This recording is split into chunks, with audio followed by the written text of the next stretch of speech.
இன்றைக்கு அக்டோபர் மாதம் 1ஆம் தேதி குழந்தை இயேசுவின் புனித தெரசா கன்னி மறை வல்லுநருடைய நினைவு விழா. இன்றைய தினம் தேவதாயின் ஜபமாலை மாதம். ஆகவே நாம் ஜபமாலை செய்து அன்னைக்கு மலர் மாலை சூட்டுவோம், புகழ் மாலை சாற்றுவோம். தினம் தினம் ஒவ்வொரு நாளும் குடும்பத்தினரோடு சேர்ந்து அமர்ந்து குடும்பத்தில் நாம் ஜபமாலை ஜெபிக்கும் பொழுது நமக்கு ஜெயம் கிடைக்கும். தீராத பிரச்சனைகள் விலகும், மாறாத துன்பங்கள் மாறிவிடும், சஞ்சலங்கள் நீங்கிவிடும், சமாதானம் கிடைத்துவிடும். ஆகவே நாம் நம் வீட்டிலும் இன்னுமாக பிறர் வீட்டிலும் அன்னைக்கு ஜபமாலை புரிந்து அவளுடைய பாதத்தில் நாம் மலர் மாலையை சாற்றுவோம். தினம் தினம் ஜபமாலை சொல்வதினால் நமக்கு ஜெயமே கிடைக்கும். ஆகவே நாம் இன்றிலிருந்து இந்த மாதம் முழுவதுமாக 153 மணி ஜபமாலை செய்து அன்னைக்கு நம்முடைய மன்றாட்டுகளினால் பாமாலை சூட்டுவோம். இன்று தேவன் நமக்கு தரும் ஜீவ நீர் ஊற்றான இறை வார்த்தைகள் மத்தேயு எழுதிய நற்செய்தி இயல் 18 இறை வார்த்தைகள் 1-5. அக்காலத்தில் சீடர்கள் இயேசுவை அணுகி, விண்ணரசில் மிக பெரியவர் யார் என்று கேட்டார்கள். அவர் ஒரு சிறு பிள்ளையை அழைத்து அவர்கள் நடுவில் நிறுத்தி பின்வருமாறு கூறினார்: நீங்கள் மனம் திரும்பி சிறு பிள்ளைகளைப் போல் ஆகாவிட்டால் விண்ணரசில் புகமாட்டீர்கள் என உறுதியாக உங்களுக்கு சொல்கிறேன். இந்த சிறு பிள்ளையைப் போல தம்மை தாழ்த்தி கொள்பவரே விண்ணரசில் மிக பெரியவர். இத்தகைய சிறு பிள்ளை ஒன்றை என் பெயரால் ஏற்றுக்கொள்பவர் எவரும் என்னையே ஏற்றுக்கொள்கிறார். ஆண்டவரின் அருள்வாக்கு. கிறிஸ்துவே மக்கு புகழ். மாசணுகா ஜெப மாலை மரியே மைந்தரை காரும் மணி. மாசணுகா ஜெப மாலை மரியே மைந்தரை காரம் மணி. பொல்லா தோஷங்கள் ஒன்றும் தொடர விடாமலே துரத்திடுவீர் கண்மணி. பொல்லா தோஷங்கள் ஒன்றும் தொடர விடாமலே துரத்திடுவீர் கண்மணி. பூமியிலே சுவாமிநாதரை கொண்டு புதுமைகள் செய்தவளே. பூமியிலே சுவாமிநாதரை கொண்டு புதுமைகள் செய்தவளே. யாம் சாகும் சமயத்தில் கைவிடாதேயும் தாய் செல்வநாயகினியே. யாம் சாகும் சமயத்தில் கைவிடாதேயும் தாய் செல்வநாயகினியே. மாசணுகா ஜெப மாலை மாரியே மைந்தரை காரம் மணி. பொல்லா தோஷங்கள் ஒன்றும் தொடர விடாமலே துரத்திடுவீர் கண்மணி. பொல்லா தோஷங்கள் ஒன்றும் தொடர விடாமலே துரத்திடுவீர் கண்மணி. இன்றைக்கு நம் தேவன் தரும் ஜீவ நீர் ஊற்றான இறை வார்த்தைகளை கேட்டோம். புனித மத்தேயு எழுதிய நற்செய்தி 18 அந்த காலத்தில் சீடர்கள் என்ன பண்ணாங்க, ஏசப்பாவை அணுகி, ஏசப்பா விண்ணரசில் மிக பெரியவங்க யாரு அப்படின்னு கேட்டாங்க.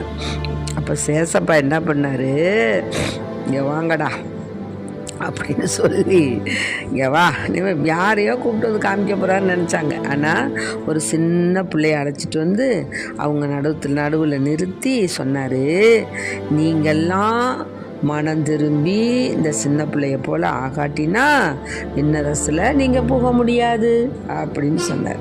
ஏன் இந்த சின்ன பிள்ளைய காமிச்சார்னா, சின்ன குழந்தைகளை பாருங்களேன், அதுங்க ஒன்றுமறியா மாசற்ற குழந்தைகள்.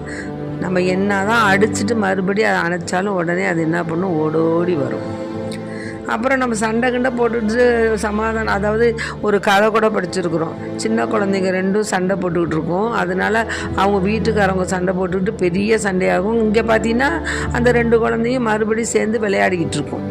எதுக்காக சண்டை போட்டோன்னே தெரியாமல் அவங்க வெக்கி போய் மறுபடியும் ஒருத்தருக்கு ஒருத்தர் மன்னிப்பு கேட்டு சமாதானம் ஆகிடுவாங்க. இந்த மாதிரி தான் சின்ன பிள்ளைங்க எதையும் மனசில் வச்சுக்காது. வெள்ளேந்தியாக இருக்கும், அதனுடைய வெள்ளை மனசாக இருக்கும். அதில் கள்ளம் கபடே இருக்காது, வஞ்சகம் இருக்காது, பொறாமை இருக்காது. அப்புறம் நம்ம தான் பெரியவங்க, நம்ம தான், எந்த ஒரு தீய குணமும் இருக்காது. அப்படியே மாசற்ற குணமாக இருப்பாங்க. அதனால தான் அந்த மாதிரி குணமாக இருங்க, சின்ன பிள்ளைங்களை போல். அது எல்லாத்தையும் ஏற்றுக்கொள்ளுங்க, எல்லார்டையும் ஒரு உள் மனசில் ஒன்று வெளியில் ஒன்று சொல்லாதீங்க. அப்படியே வெள்ளை மனசாக இருக்கணும். அந்த மாதிரி மனசாக இருக்கிற பிள்ளைங்க தான் விண்ணரசில் புக முடியும்னு சொன்னார். அதனால இந்த சிறு பிள்ளையை போல தம்மை தாழ்த்தி கொள்பவரே விண்ணரசில் மிக பெரியவர். இத்தகைய சிறு பிள்ளை ஒன்றை என் பெயரால் ஏற்றுக்கொள்பவர் எவரும் என்னையே ஏற்றுக்கொள்கிறார். ஆக பாவிகளை நாம் ஏற்றுக்கொண்டா உங்களையுமே நான் ஏற்றுக்கொள்கிறேங்கிறதுக்கு அர்த்தம். அதனால் சின்ன குழந்தைகளை போல் நாம் வாழ வேண்டும். இந்த குழந்தை இயேசுவின் புனித தெரசாள் பற்றி நம்ம கேள்விப்படும்போது அந்த அம்மா எவ்வளவு சின்ன வயசில் இறைவனுடைய பாதம் சேர்ந்தாங்க. ஆனால் அந்த அம்மா வாழ்ந்த வாழ்க்கை மிக மிக மிக மிக ஆசீர்வாதமான வாழ்க்கையாக தான் இருக்கும். ஒவ்வொரு நாளும் அவங்களுடைய அந்த கன்னி மடத்தில் என்ன செய்வாங்களாம், தன்னைத்தானே ஒருத்து அவங்க தன்னுடைய ஜீவனை நடத்துவாங்களாம். அப்புறம் இப்படி போய்கிட்டே இருக்கும்போது ஏதாவது ஒரு சிறு குப்பை கிடந்ததுன்னா அதை எடுத்து என்ன பண்ணுவாங்களாம், குப்பை தொட்டில் போடும்போது, எசப்பா ஒரு பாவி மனம் திரும்பணும்னு நான் இந்த செயல்பாடை செய்கிறேன், ஒரு பாவி மனம் திரும்பணும்னு நான் அந்த செயல்பாடை செய்கிறேன் அப்படின்னு செய்வாங்களாம். எந்த ஒரு காரியத்தையும் அவங்க என்ன செய்வாங்களாம், இறைவனுக்காகவே ஒப்பு கொடுப்பாங்களாம். அவங்களுடைய பாடுகள் எல்லாமே என்ன செஞ்சாங்களாம், ஏசப்பா கிட்ட என்னுடைய இந்த துன்பங்கள் எல்லாவற்றையுமே உங்களுக்கு நான் உங்கள் பாடுகளோடு ஒப்பு கொடுக்குறேன்னு ஒப்பு கொடுப்பாங்களாம். 24 மணி நேரமும் ஜப வாஞ்சியோடையே இருப்பாங்களாம். அந்த அக்கினி அவர்களை பற்றி கொண்டு இருக்குமா. குழந்தை இயேசு தெரசம்மா அவங்க அந்த குழந்தை தெரசம்மானுடைய வாழ்க்கையை நம்ம படிக்கும்போது நாம் அவங்கள போல நம்முடைய வாழ்க்கையிலும் இறைவனை நாம் பற்றி கொண்டு அன்னை தெரசால் ரோஜா மலர் மாலை பொழிந்தாளாம். அதனால் இப்போது என்ன செய்வாங்க, நம்ம கோவில்களில் அன்னை தெரசாலை நினைவுபடுத்தி குழந்தை இயேசு தெரசம்மா கோவில்களையும் சரி மற்ற கோவில்களையும் இன்று ரோஜா பூவை கொடுத்து அந்த மலர் மாலை பொழிந்த அந்த அதை நினைவு கொண்டாடுவாங்களாம். அது மாதிரி குழந்தை இயேசு தெரசம்மா மிக சின்ன வயசுலேயே அவங்க தன்னை கடவுளுக்கு அர்ப்பணித்து சின்ன வயசுலேயே அவங்க இறந்தவங்க. அதனால் நாம் இப்போ நினச்சிட்டு இருப்போம், நம்மலாம் வயசான பிறகு பார்த்துக்கலாம், அதை பார்த்துக்கலாம், இதை பார்த்துக்கலான்னு இல்லை.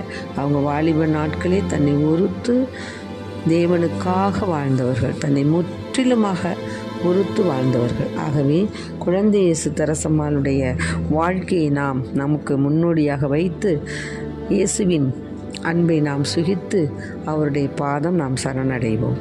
மேலுமாக விண்ணரசில் விதைகளாக நாம் இருக்கணும்.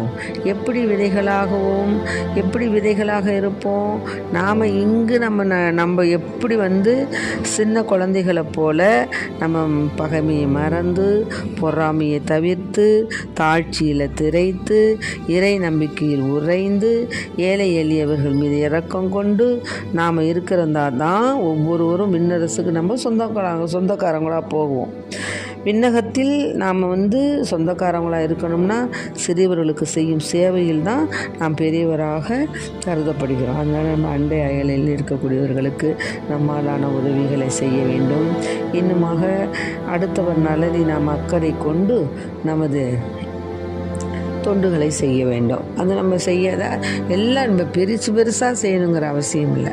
சிறு சிறு சரீர உழைப்புகள், பொருளாதார வசதிகள், அந்த தர்மம் செய்வது, ஏழைகளுக்கு இறங்குவது, ஆடையின்றி இருப்பவர்களுக்கு ஆடை கொடுப்பது, இவ்விதமாக நாம் செய்து இறைவனுக்கு சாட்சிய மக்களாக நாம் வாழ வேண்டும். மேலுமாக நாம் இந்த புனித குழந்தை இயேசு தெரசம்மாளுடைய தாழ்ச்சியில் அந்த அம்மா இறை நம்பிக்கையில் ரொம்ப சிறந்து விளங்கினாங்க. அதாவது விண்ணகம் போய் சேர்வதற்கான சிறப்பான வழிகள் என்னன்னா, அடுத்தவர் நலனில் அக்கறை கொண்டு அதாவது தன்னலத்தை மறந்து நாம் சுயநலத்தை மறந்து பிறருக்காக நாம் வாழ வேண்டும் அப்படின்னு சொன்னாங்க. மேலும் கிறிஸ்துவை தலைவராக ஏற்றுக்கொள்ளும் ஒவ்வொருவரும் அன்னை தெரசாலை போல வாழ்ந்து நம்முடைய வாழ்க்கையில் உண்மையான சீடர்களாக ஏசப்பாவுக்கு இருப்போம். ஆகவே நம்முடைய வாழ்க்கையில் நாம் என்றென்றும் தேவனுக்கு உகந்த பிள்ளைகளாக வாழ வேண்டும். அதனால தான் புனித மத்தேயு எழுதிய நற்செய்தி 11:25 வார்த்தை என்ன சொல்லுதுன்னா, தந்தையே, விண்ணுக்கும் மண்ணுக்கும் ஆண்டவரே, உம்மை போற்றுகிறேன், ஏனெனில் விண்ணரசின் மறைபொருளை குழந்தைகளுக்கு வெளிப்படுத்தினீர். ஆக குழந்தை மனம் கொண்டவங்களுக்கு விண்ணரசினுடைய மறைபொருளை வெளிப்படுத்தினார். ஆகவே நாமும் விண்ணரசின் மறைபொருளை குழந்தைகளுக்கு வெளிப்படுத்தக்கூடிய அந்த குழந்தைகளாக நாம் நம்முடைய மனதை தாழ்ச்சியும் கீழ்ப்படிதலும் இயேசுவின் மேல் நீங்காத அன்பு உடையவர்களாக வாழ வரம் கேட்போம். ஆமென். Praise the Lord. மரியே வாழ்க.